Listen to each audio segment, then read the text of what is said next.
the GDPR is for the individual. It's not for the business at the end of the day. So it's how do we portray that information to them so that they are able to continue to exercise their rights, and we don't treat those rights as something that needs to be passed away and fobbed off and cut down.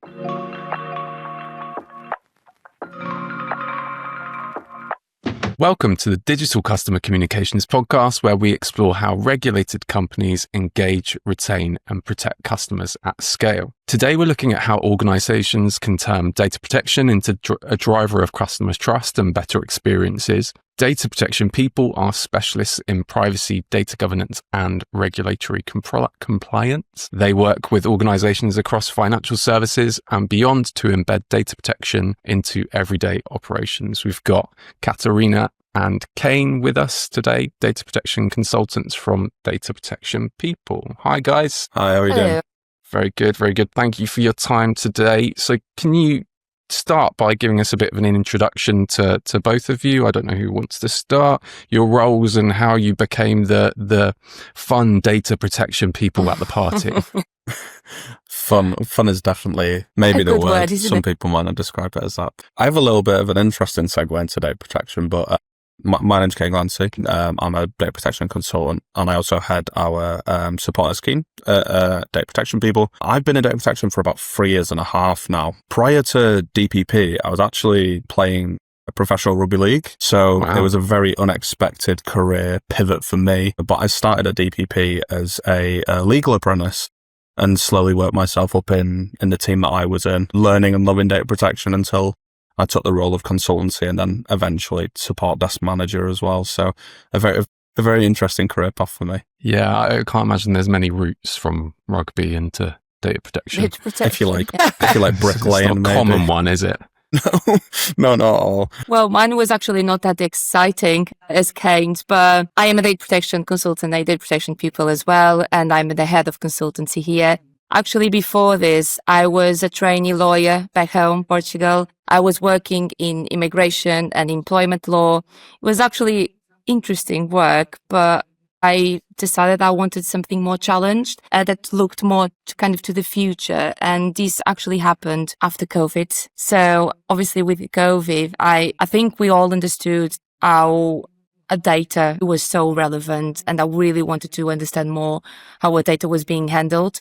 And I realized that data was like the gold mine at the time. And that actually caught my attention. And so I really realized that I really wanted to know more about data protection and the this technology side of it.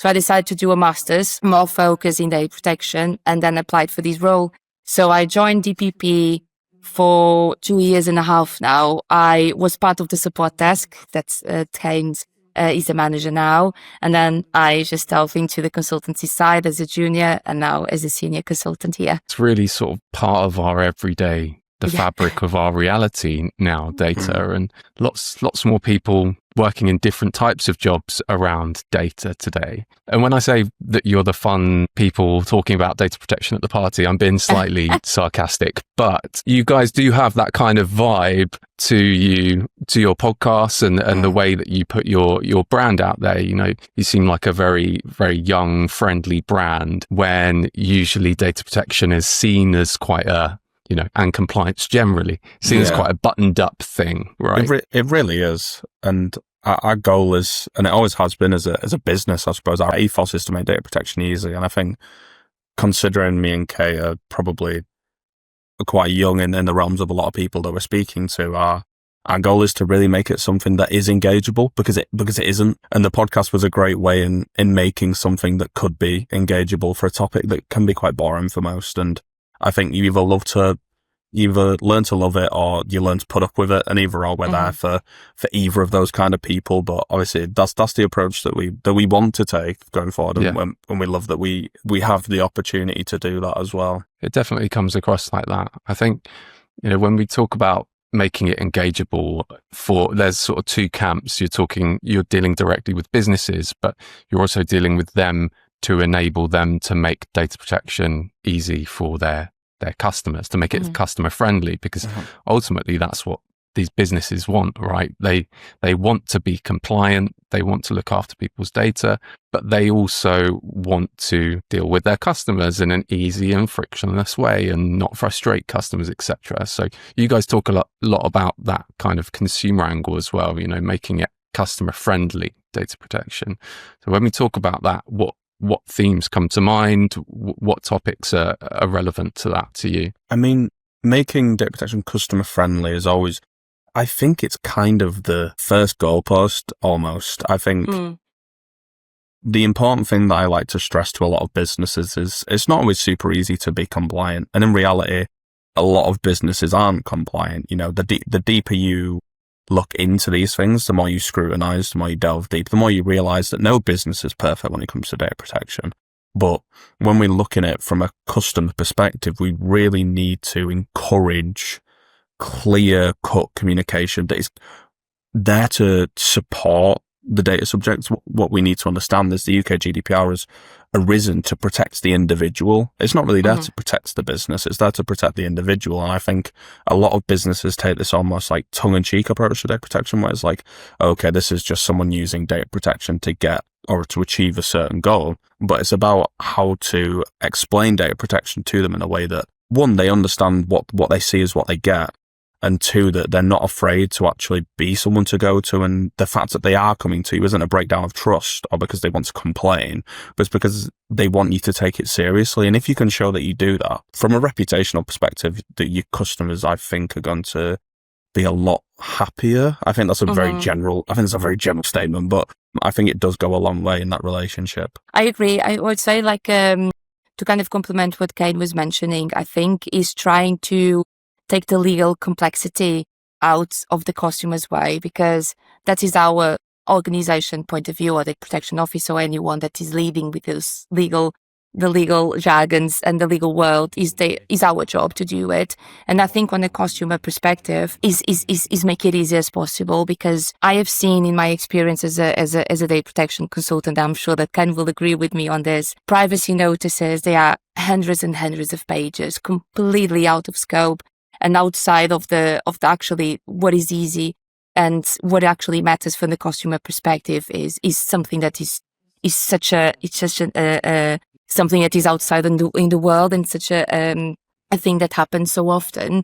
So I feel that our main goal in here as a practitioners in today's world is to take completely the legal complexity of their way and make it as easy as possible to understand. And it does seem that that's becoming more of a focus for businesses today. Whereas, when GDPR first came out, everyone felt like they were on the back foot almost, and they were just trying to tick the boxes. For sure. Now we're in a place with data protection where it does really feel like people are on a journey, and they're aware that they're on a continuous journey to continue to refine their communications around data protection, continue to refine how they handle data. And your point, Caine, is, there is so much more around communication than people might think when we talk about data protection, because you can just tick the boxes, but really the nuance comes where you make data protection easy for customers by explaining it to them, building that trust and maintaining your reputation as a business. Yeah, it goes a long way. I think you make an excellent point about being a journey. I think it absolutely is. Data protection is a journey, and it is an ongoing journey. It's not just a long journey. It is a journey that kind of never stops. You're always on that treadmill, so to speak, but the more on the ball you are, the easier that becomes, not only for you, but again for your customers. And I think it's a lot about the culture that you promote as a business. And I see this a lot in the frame of rights requests.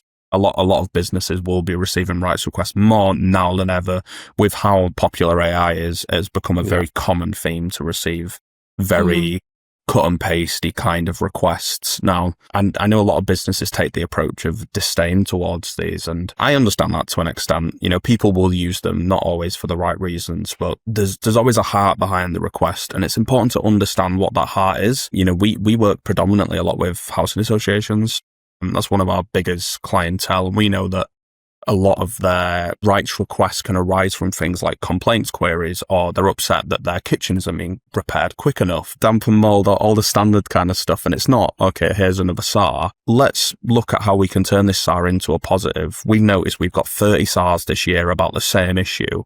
Let's look fundamentally at why this isn't working. Why are our repairs not quick enough? Are we not communicating them effectively enough? And it's not always just about data protection. It's about all the little bits and pieces that come into why data protection has become part of this broader issue, if that makes sense. Yeah. Is that sort of one of the biggest challenges you see with how organizations are talking to customers about data protection? Is it when they get requests in, when they're interacting with customers and they're being responsive? Or is there also an element to sort of the preventative and proactive stuff, how they're communicating data protection and what they're doing around data protection when they're going out to customers? I think a biggest problem within the organizations at this very moment is internally, they don't set the tone in the times of privacy tone. They don't know how to set the privacy tone and the voice and how to explain themselves outside. It should be friendly, if it's more professional. How detailed should we be, how to explain things? And unfortunately, sometimes Caine is as well as a problem in terms of they don't know. They are not informed internally how to actually carry out, and there is no process or procedures in place to actually do these type of things. And I think as well, one of the mindsets that I've seen with organizations, it's kind of an experience as a data protection consultant at this very moment, is data protection is seen as a compliance obligation and is seen as a monster for the organizations and as a bad thing. I really think, and as Ken was mentioning, the majority of our customers are housing associations, but I think this will be applicable to any of our type of clientele, customer facing, etc. That is, instead of looking to data protection and GDPR and the UK data protection law as what do we need to avoid in getting trouble, is to try to change the mindset and understand, well,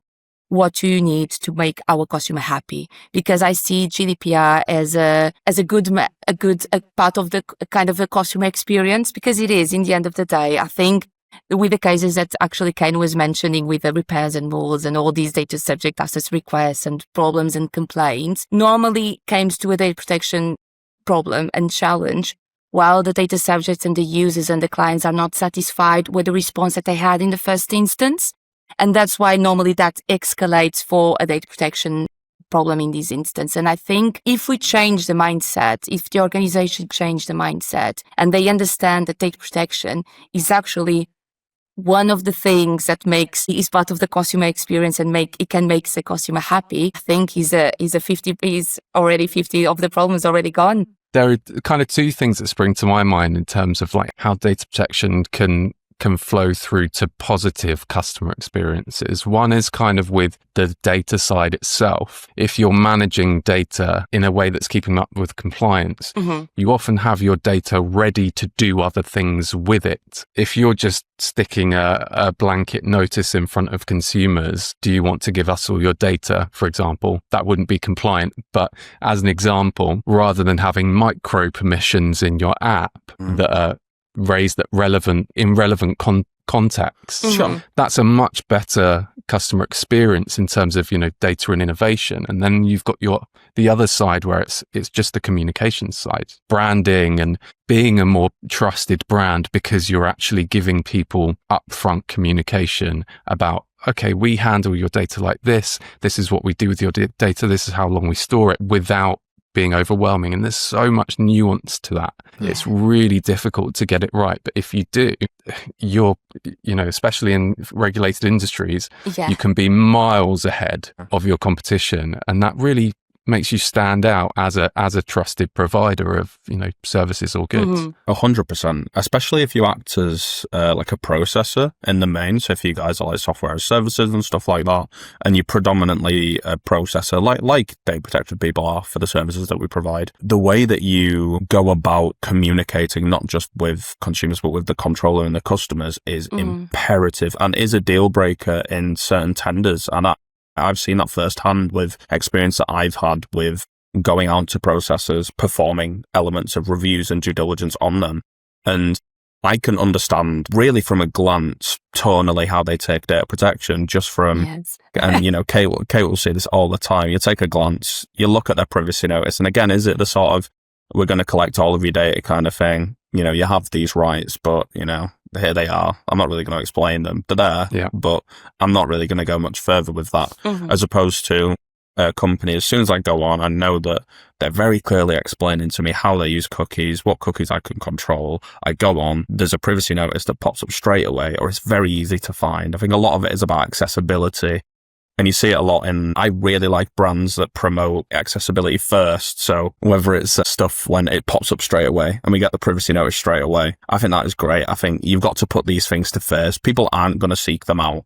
So I think if I can see that from the offset, as much as most people will probably just scroll right through it and accept it, great, sure. But we're doing everything that we can to show that we're trying to make this clear to you. And if someone has a query like, oh, okay, how did I not know that my data was going to be used for this purpose and wasn't used for this purpose? It's like, well, we gave you this when you first actually entered the website, or when we first entered into an agreement. It's in the contract, it's in the terms, or it's on here.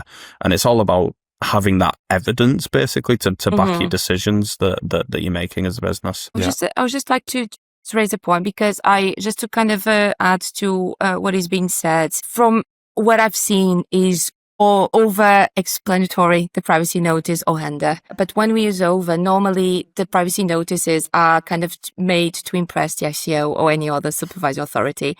We provide all this information. We have all this legal jargon. We have all these amazing concepts that, well, actually practitioners understand, but the audience actually have no idea what you're talking about. I think there are two nuances that we need to be always aware, particularly in our job roles, that is not only provide the information that is required, particularly around the law and under the terms of the UK GDPR, but at the same time, make it as easy as possible for the audience to understand, even using, for example, visual graphics or kind of being visually attractive, even the way you expose your information, instead of Article 13, paragraph this and that, actually saying, oh, we will use your data for these purposes, but easy to understand. We are here to help you and not to make your life harder, and to kind of promote this as much as possible. And I think as well, provide this information in the timely manner. I already came to situations where the information was already provided, where the customer was already part of the organization itself, so they already signed up, so no need for that. Or actually, things just change. The main privacy notice was provided, but nothing else. And I think if you are under an organization and you want to know more about the product or anything like that, I think privacy statement, even not just a link to the privacy notice, should be provided to the user.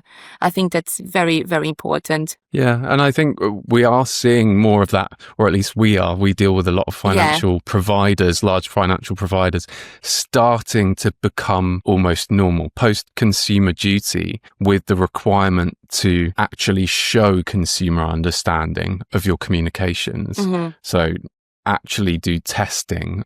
A lot of these companies are now testing their notices, or at least we also deal with things like breaches. So post-breach stuff, templates that they might have ready to send out to customers if there is a breach. Things like that, having actually gone, no, we've not just ticked the FCA and the ICO boxes. We've actually ticked the box of, okay, this is something that is worth sending out to my consumers, because that's the actual thing we're doing with it, and they're going to understand it. I think you've got to take yourself out of that sort of ticking that box mindset, which is a hard mindset to fall out of, just because it is so easily done. There's lots of boxes to tick for these organizations. Especially when there is, obviously, when you've got broader stuff than the ICO, as you mentioned, the FCA, other regulators who also have standards that we have to work to.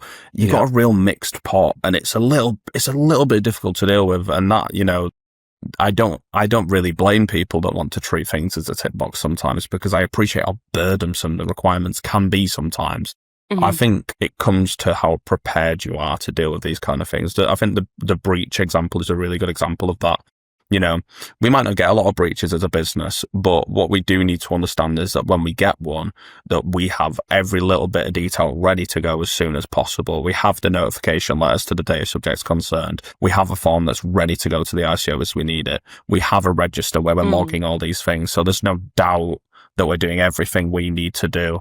And it's also making that content digestible. Yes, you've had a breach, but does the data subjects, do they care about the ICO's involvement? Are they what they want to know? They want to know well, as much as that's important, to be honest. They want to know what have you done to protect their data? You know, that can be a fundamental. It can be a fundamental lack of trust. What do they do? What do they do? What do I have to do? And we see it often, especially with things like with financial information. Is there a risk of fraud? Well, there is a risk of fraud. Okay, well, what do I do? You know, that can be very troubling and worrying for people sometimes. And it's not so much as, don't worry, we've gone to the ICO. Yeah. Okay, I'm not bothered. It's not enough. Yeah. I'm concerned.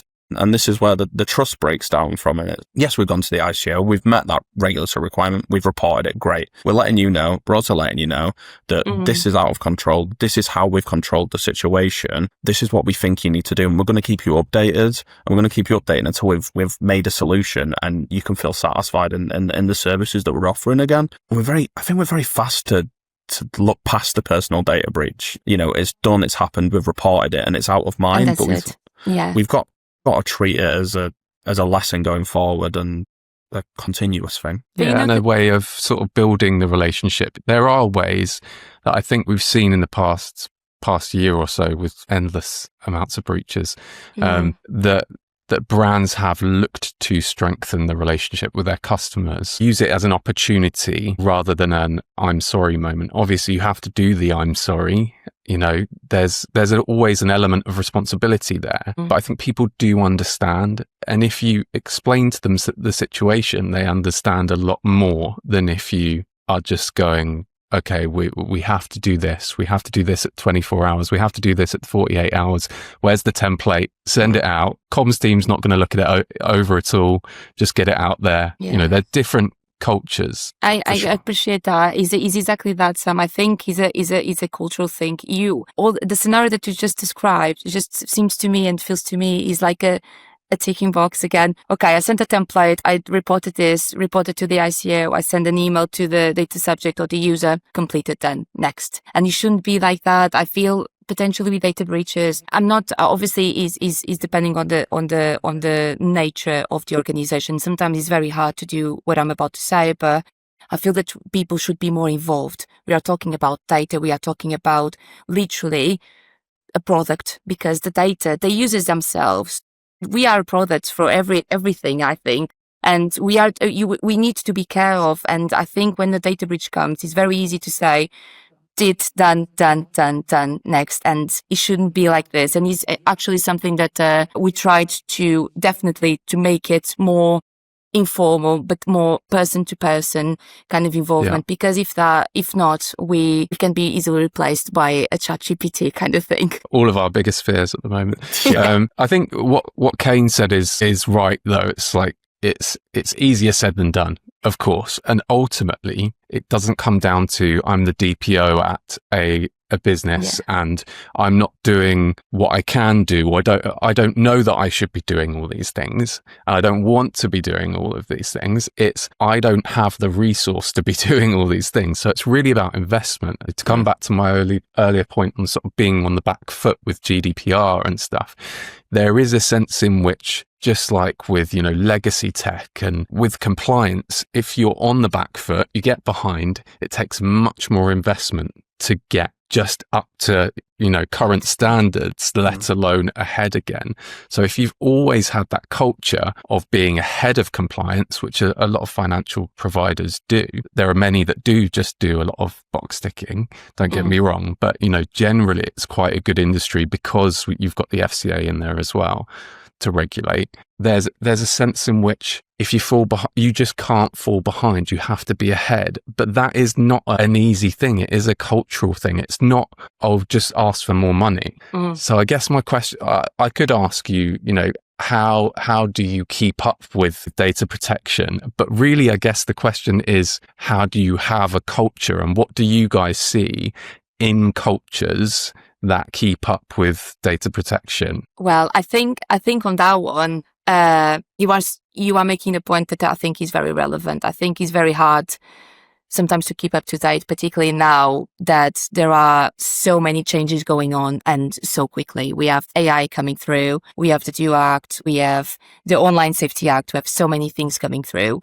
And it's sometimes very complicated and hard to actually keep up to speed. My always reaction and recommendation, and bear in mind that I think is again very much easier to say than to do, is stay proactive and to be proactive. We should actually keep an eye on upcoming rules, upcoming kind of events, trends, every day, every month, every week, understand what is actually happening in the world and be proactive, and to be able actually to share this internally. Because sometimes what I can see is actually there are a few elements. Normally the data protection side of it, the data protection team are completely aware of the things that should be done and what is happening. But the other departments internally have no idea. So there is this kind of lack of communication internally within the teams. Yeah. Within I the guess teams. it's being a champion for data protection within your business as well then. As well as knowing your domain, which I guess, we all could do more of. Exactly. Being a champion for our own thing within the business, being more communicative internally. But that's what I see as well. A lot of people in compliance in cybersecurity within their own businesses who are championing the news around their topic. Yeah. Within the business, there's a much better culture there, much more receptiveness to any decisions that are being made or any policies that come into play. Yeah, what about for you, Caine? Culture is a massive one for me, and it's the hardest thing in data protection. And I completely am. I think it's the hardest thing for businesses. Culture for anything is really difficult because compliance will always be seen as a little bit burdensome, whether it's for the marketing team that have to do all these extra steps for PECA, or for the cookie banner and the cookie notice, or the people that have to remind you of their rights when you're on the phone and let you know that we're recording. It's difficult, and it comes in making data protection engaging. And that is hard. And that is the difficulty in our jobs, I feel, Kate, is making data protection something that people want to understand and they don't fear it. I think a lot of the tongue-in-cheekness comes from the elements of the unknown. I don't feel like I know a lot about data protection, so I'm not really going to go that extra mile and that extra step. And I think the role of championing, data champions, data guardians are crucial for organizations. I think those are the linchpins of what keeps your compliance in check. As a DPO, we only see so much. There's only so much we can possibly see, and we see what we're told a lot of the time until it comes to auditing and getting underneath stuff. And you're like, oh my God, there's 30 new systems we're using. Yeah. Having the right people in the business who are willing to step up and are willing to be that guiding light when you need them. It's like, oh, okay, marketing, we want to start using MailChimp. Oh, okay, grand. Let's help get all that. So let's get the IDTA in, let's get a DPA and DPA, blah, blah, blah. Update the privacy notice. We can do all that. And then and the difficulty is when you start to slip away from that. And that's when the role becomes very, very solitary in nature. And it can be very difficult to deal with when you're stuck in that little compliance box. And it's about having those people that you can reach out and connect to when you need to. Yeah. And what happens when you're not up to date with data protection or you're behind as a compliance team is you get that request in and you say, that's not a business priority above the list of other 10 things that I need to look at. So I can't look at it for a month, which means you can't progress. You can't do what you need to do for another month at least. And that's where compliance becomes seen as a barrier. Looking ahead, I know you mentioned the Online Safety Act and always ever-changing regulatory guidelines. Looking ahead, how do you see the influence of customer expectations sort of changing how we see data within a business? Because there is a sense in which we all care a bit more about our data. So, okay, it might not be tomorrow that everyone internally is going to be like, oh, I really want to learn about this new regulation today every time one comes out. But because we all care about how our data is used more and more, we're all more involved in it. The Online Safety Act being a thing that, was in the news a lot, which some of these things aren't generally. Yeah. People are becoming more aware. They are becoming more aware of how valuable actually their data is. Like more documentaries are coming through, for example, Netflix, a lot of things, how to your data, this and that. And they are becoming more aware. And I think as well, as a trending thing from customers of ours, they want to have more control and more visibility of what are you doing with my data? I want to know exactly what are the steps the third parties are involved within this activity, etc.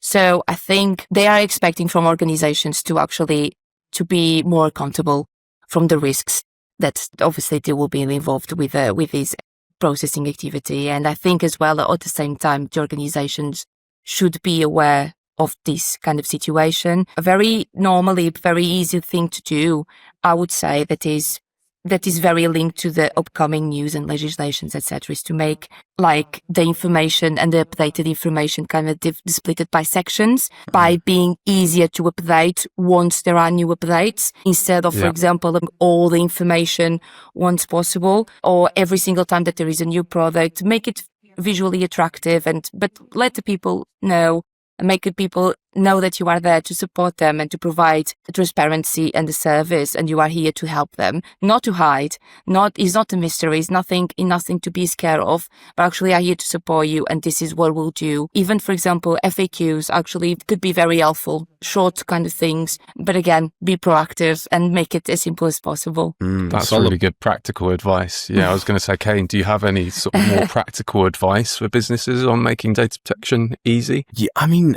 yes and no. It comes down to a phrase that doesn't make a lot of sense when you say it, but when you start to adopt it as a business, it makes a lot of sense. And it's taking data protection by design and default, which at face value means literally nothing. The ICO is very quick to tell you to take that approach, but they don't really explain what that means. But realistically, it's making data protection as important as anything else in your business, and whatever that is in relation to upcoming legislation, especially important with the Online Safety Act, when you do fall under that umbrella, with things like the Data Use and Access Act.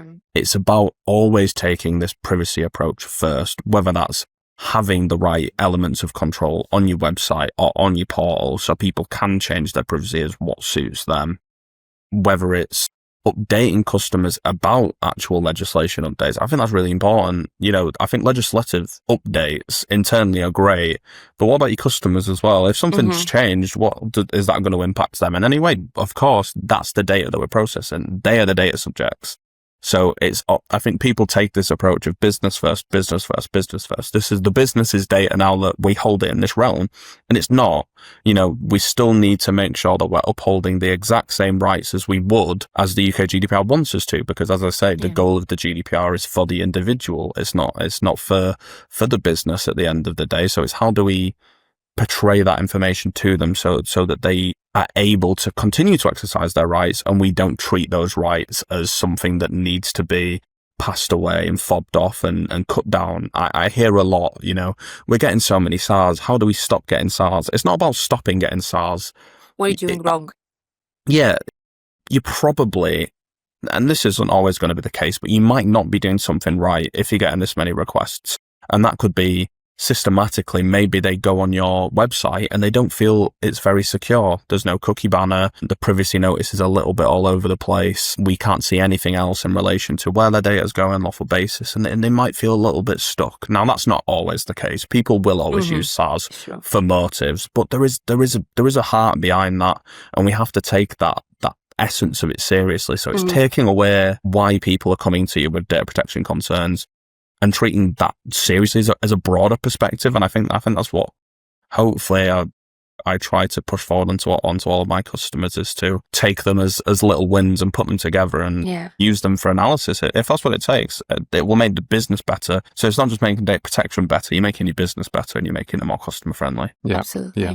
I'm interested about the evolution of SARS, because I guess that's one that's operationally made quite a change in businesses. What do you see? I suppose my question is not specific to SaaS, but in terms of the future and the horizon, what's the next thing on the horizon like that will sort of significantly operationally change businesses or significantly change how they interact with customers or customers' expectations of them? Probably the right to complain in the new Data Use and Access Act. I think that will take a really big shift in the way that data controllers are expected to work with individuals. Currently, a lot of people, if you are regulated by the FCA, if you're a public authority, if you're a housing association, there's already a skeleton there for how we deal with complaints, which is fantastic.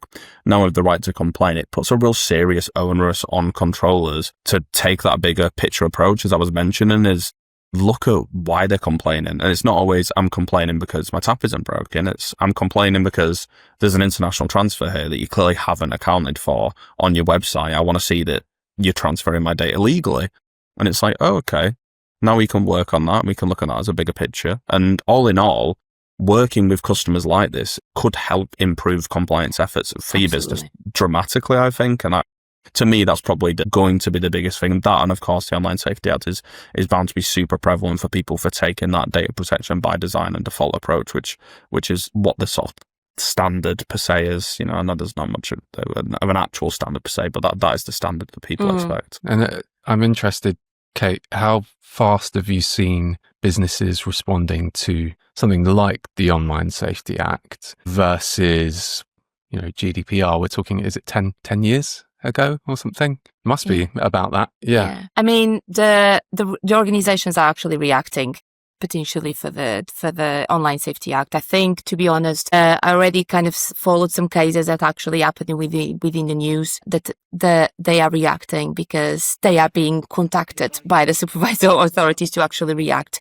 On the UK GDPR, unfortunately, my views are that, unfortunately, is still seen as a non-priority. UK GDPR, as any other data protection law, is seen as a non-priority, is something that is kind of seen as a burden, as an obligation, or actually is something that I can do as a best practice, but actually is not part of my role.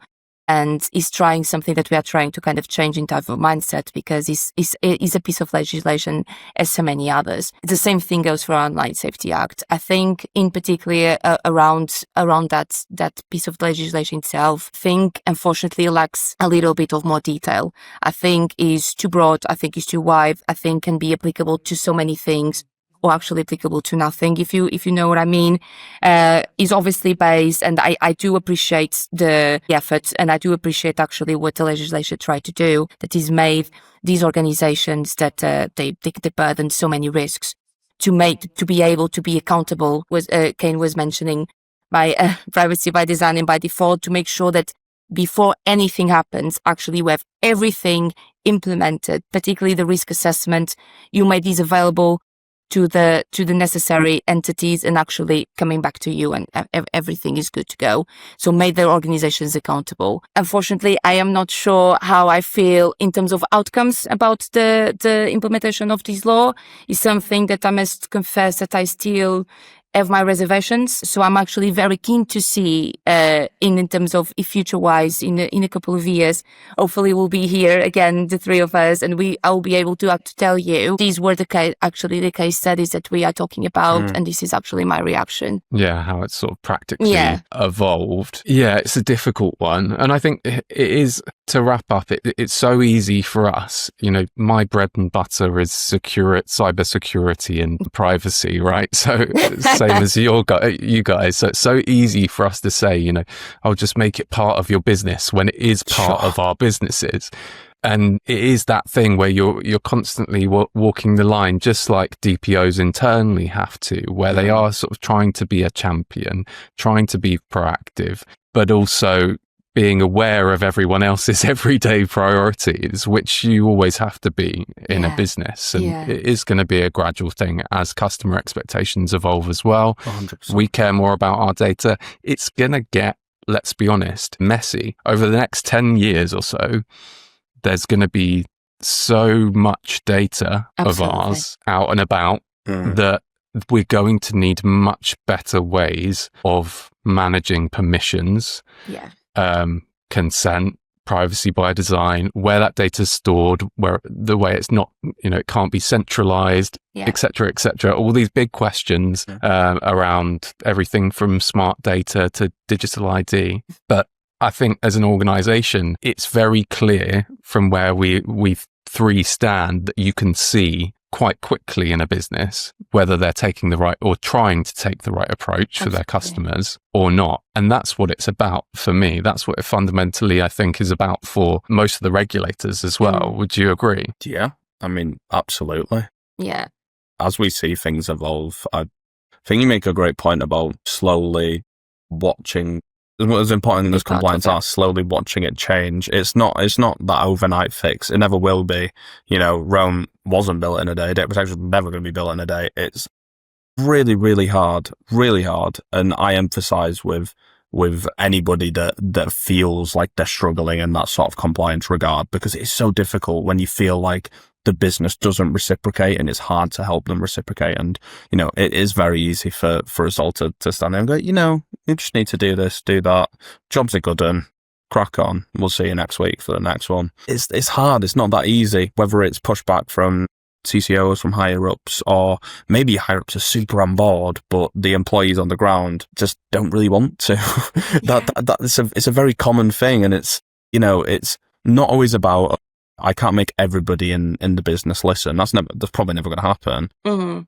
Maybe in a hopeful world, but it's about what can we do to cover for those eventualities when someone isn't doing as they should, or when this breach happens when it could have been avoided, or how do we make these little changes so when stuff doesn't go quite to plan, we're on the ball and we're ready to attack it, and we're ready to get it all sorted as quick as we can. Because a lot of data protection is firefighting. And I think a lot of security, privacy, cyber in that space, a lot of it feels like being responsive, getting on top of stuff, and being swift, really.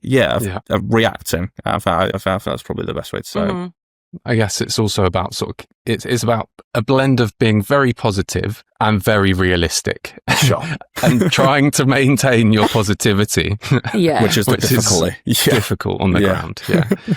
So to wrap up then, where can we find you both online, and where can we find data protection people online and anywhere else? I suppose for us, if you want to see more of me and Kate out in the space, you can find us both on LinkedIn or on the data protection people's LinkedIn as well. You'll see our faces popping up on there quite a lot. And also our very own podcast that we do. We host our own podcast every week on Fridays, Data Protection Made Easy. Which were the hosts of reluctantly sometimes. But if anything we said resonated a little bit, it would be absolutely great to have you all down. Absolutely. And that's live, isn't it?